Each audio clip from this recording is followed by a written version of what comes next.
Hello दोस्तों, नमस्कार। आज है 11 नवंबर। तो चलिए आज के एक नए करंट अफेयर में आप सभी का स्वागत है। तो चलिए आज हम लोग शुरुआत करते हैं आज के पहले सवाल से। तो आज का पहला सवाल है कि हाल ही में एनएचपीसी ने कौन सा स्थापना दिवस मनाया है। तो आइए इसके ऑप्शन देख लेते हैं। पहला नंबर ऑप्शन है 49वां, बी नंबर ऑप्शन है 50वां, सी नंबर ऑप्शन है 51वां और डी नंबर ऑप्शन है 52वां। तो इसका राइट आंसर होगा ऑप्शन नंबर सी 51वां। तो आइए इसकी हम लोग व्याख्या देख लेते हैं। NHPC national hydro electric power corporation, इसका फुल फॉर्म होगा national hydro electric power corporation ने 7 नवंबर को 2025 को अपना 51वां स्थापना दिवस मनाया है। एनएचपीसी लिमिटेड भारत का प्रमुख जल विद्युत उद्यम है जो कि 1975 में स्थापित हुआ था। 7 नवंबर 1975 को स्थापित हुआ था। एनएचपीसी जल विद्युत ऊर्जा के एकीकृत विकास में अग्रणी है और सौर, पवन, ज्वारीय, भूतापीय ऊर्जा के क्षेत्र में भी अपनी सेवाएं प्रदान कर चुकी है। यह एक नवरत्न सार्वजनिक क्षेत्र उपक्रम है। यह निवेश के आधार पर भारत की शीर्ष 10 कंपनियों में से एक है। इसकी पहली परियोजना हिमाचल प्रदेश के चंबा में बैरासुइल पावर स्टेशन थी। इसके अध्यक्ष और प्रबंधक श्री भूपेंद्र गुप्ता जी हैं।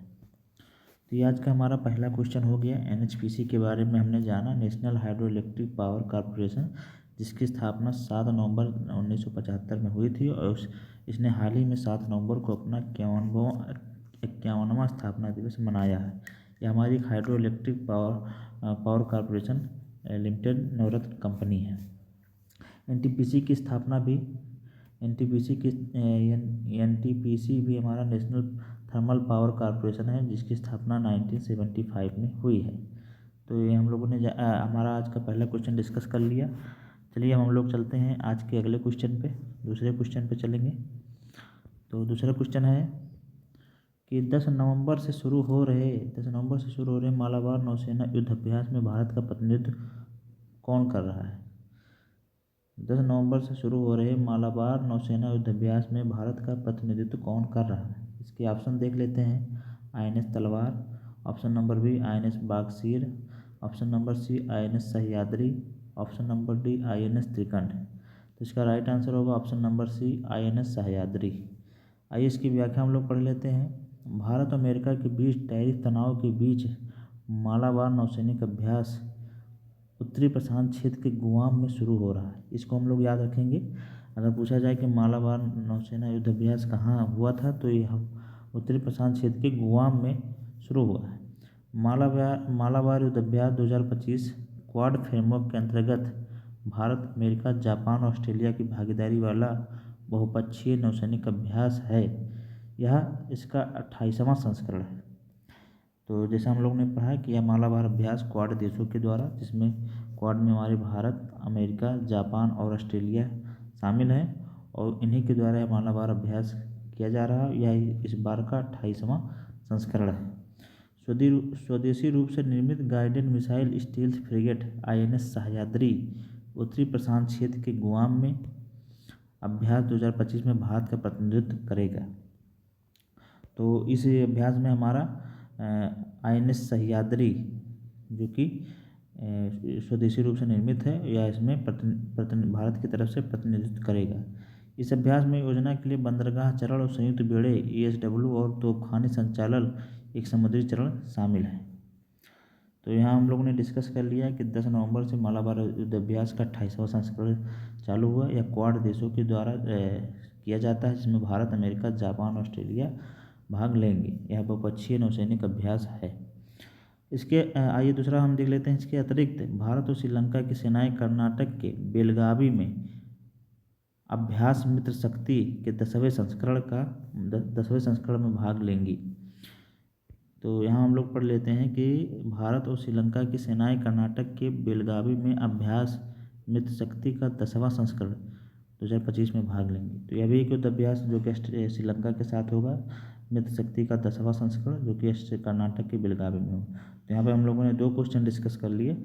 एक हो गया हमारा मालाबार युद्ध अभ्यास जो कि हमारे उत्तरी प्रशांत क्षेत्र के गुआम में होगा, और दूसरा हमारा हो गया कि भारत और श्रीलंका के बीच मित्र शक्ति युद्ध अभ्यास का 10वां संस्करण कर्नाटक के बेलगावी में हो गया। तो इसे आप लोग अपने नोट्स में लिख लेंगे और इसकी PDF के लिए आप हमारे टेलीग्राम चैनल को ज्वाइन कर सकते हैं, वहाँ से आपको इसका PDF मिल जाएगा। बाकी किसी भी जानकारी के लिए आप हमारे टेलीग्राम चैनल पे मैसेज कर सकते हैं।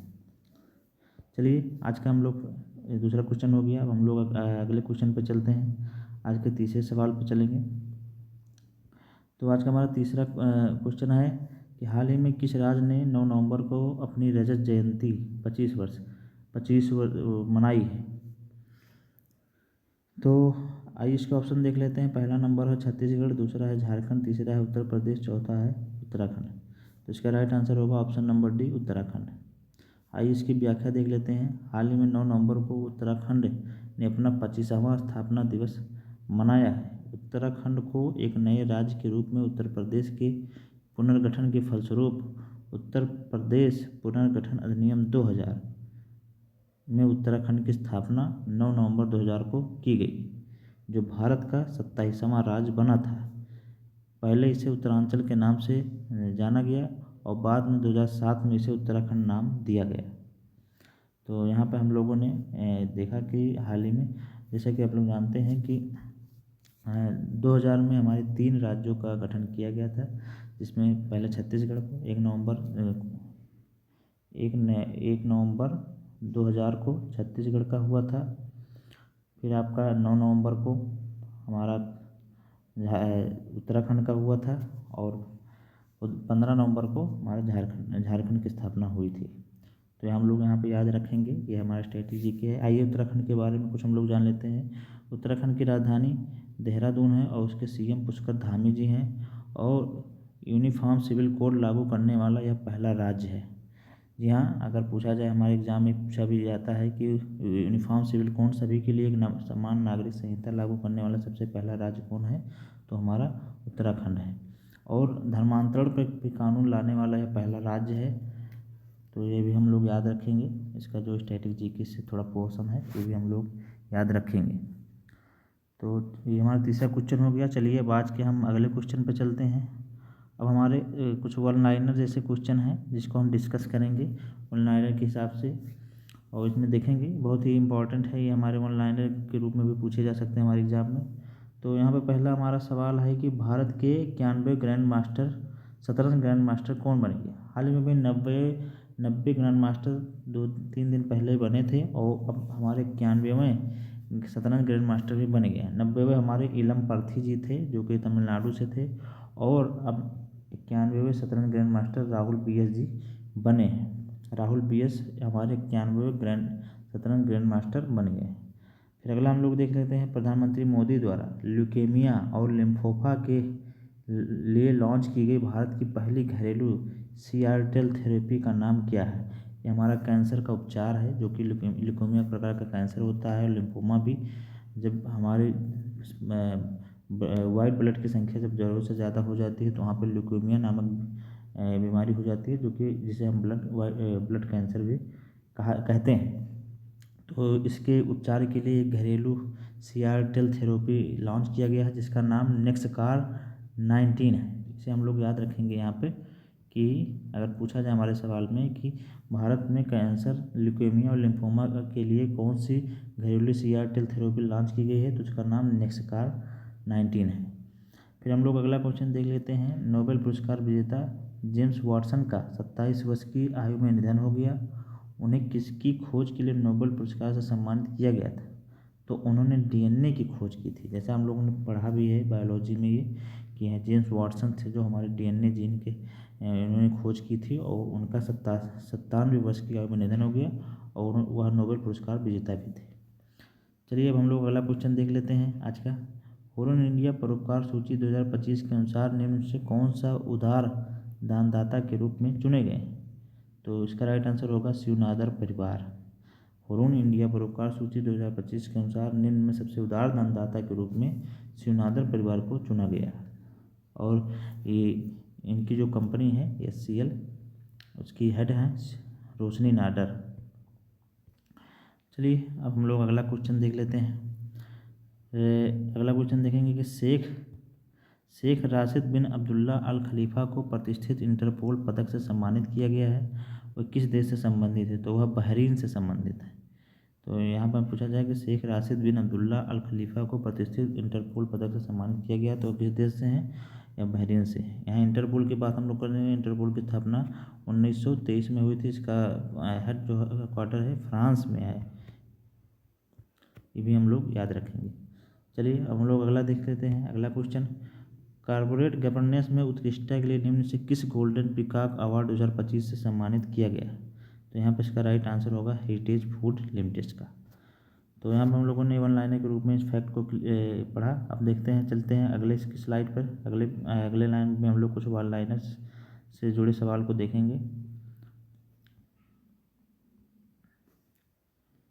तो हमारा अगला क्वेश्चन सवाल है कि 7 नवंबर 2025 को भारत के प्रसिद्ध भौतिक विज्ञानी चंद्रशेखर वेंकट रमन जी का कौन सी जयंती मनाई गई?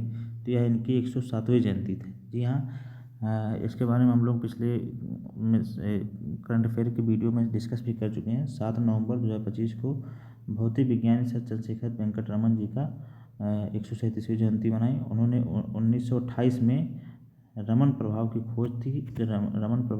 खोज की थी, जिसके लिए 1930 में उन्हें भौतिकी का नोबेल भी मिला था, नोबेल पुरस्कार मिला था। तो ये भी हम लोग इनके बारे में फैक्ट याद रखेंगे। चलिए हम लोग अगला क्वेश्चन देख लेते हैं। संयुक्त राष्ट्र जल सम्मेलन में शामिल होने वाला दक्षिणी एशिया में पहला देश कौन बन गया है? तो इसका राइट आंसर होगा बांग्लादेश। संयुक्त राष्ट्र जल सम्मेलन में शामिल होने वाला दक्षिणी एशिया में पहला देश कौन बन गया है? तो यह हमारा बांग्लादेश है। तो बांग्लादेश का जैसे जानते हैं कि वहाँ के आंतरिक विरोध से बांग्लादेश इस समय बहुत परेशान चल रहा है। वहाँ के हेड इस समय यूनुस खान हैं, जो कि अंतरिम सरकार के अध्यक्ष हैं। अगला हम लोग देख लेंगे। अगला क्वेश्चन, मिनटमैन थर्ड नामक इंटरकॉन्टिनेंटल बैलिस्टिक मिसाइल ICBM किस देश के द्वारा विकसित की गई है? अभी हाल ही में आपने सुना होगा कि रूस के द्वारा एक मिसाइल लॉन्च की गई ब्यूवेस्टनिक, जो कि 14,000 किलोमीटर की दूरी की मिसाइल थी। तो अमेरिका कहाँ पीछे रहने वाला है? अमेरिका ने मिनटमैन थर्ड नामक एक इंटरकॉन्टिनेंटल बैलिस्टिक मिसाइल लॉन्च की है, और यह अमेरिका ने इसे लॉन्च किया है मिनटमैन थर्ड के नाम से। तो अमेरिका कहाँ पीछे रहने वाला है? क्योंकि अमेरिका और रूस में हमेशा तनातनी भी रहती है। फिर जल्द देख लेते हैं अगला क्वेश्चन। आज का चर्चा में रहा, ऑपरेशन व्हाइट कोल्ड्रन राजस्व खुफिया निदेशालय द्वारा किस राज्य में चलाया गया? तो यह गुजरात राज्य में चलाया गया है। ऑपरेशन व्हाइट कोल्ड्रन राजस्व खुफिया निदेशालय द्वारा किस राज्य में चलाया गया? तो यह गुजरात राज्य में चलाया गया है। फिर अगला हम लोग पढ़ेंगे कि राष्ट्रीय शिक्षा दिवस हर साल किस दिन को मनाया जाता है? तो ये हमारा 11 नवंबर को मनाया जाता है। राष्ट्रीय शिक्षा दिवस हर साल 11 नवंबर को मनाया जाता है। तो ये हमारा वन लाइनर से संबंधित कुछ फैक्ट थे जो हम लोगों ने क्लियर किए। अब चलिए हम लोग चलते हैं आज के अगले स्लाइड पे, जो कि स्टैटिक जीके से संबंधित है। और आज के स्टैटिक जीके में हमने घास के मैदान को शामिल किया है। तो आज हम पूरे विश्व के घास के मैदानों के बारे में पढ़ेंगे कि कहाँ पे कौन से घास के मैदान पाए जाते हैं। तो चलिए शुरुआत करते हैं आज के पहले क्वेश्चन से। तो स्टेपीज घास जो है हमारा पश्चिमी रूस और मध्य एशिया तथा यूरेशिया के क्षेत्रों में पाया जाता है। पम्पास घास का मैदान हमारा साउथ अमेरिका जैसे कि अर्जेंटीना, उरुग्वे और ब्राज़ील के क्षेत्रों में पाया जाता है। समाना घास के मैदान जो है हमारे पूर्वी अफ्रीका जैसे केनिया, तंजानिया आदि क्षेत्रों में पाए जाते हैं।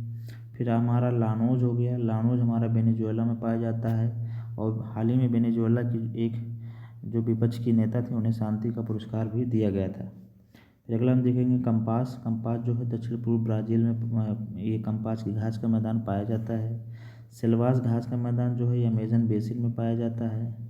डाउन्स घास का मैदान जो है हमारे ऑस्ट्रेलिया में बहुतायत में पाया जाता है। बेल्ट्स जो घास का मैदान है हमारे दक्षिण अफ्रीका में पाया जाता है। और प्रेरी जो है हमारे उत्तरी अमेरिका में पाया जाता है। तो हमारे विश्व से संबंधित कुछ घास के मैदान थे जो हम लोगों ने डिस्कस किए।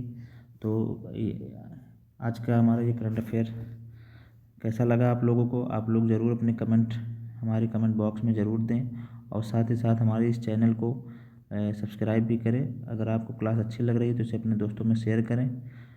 तो ऐसे ही आपको रोज़ाना मेरी क्लास पाने के लिए आप हमारे चैनल को सब्सक्राइब कर लें।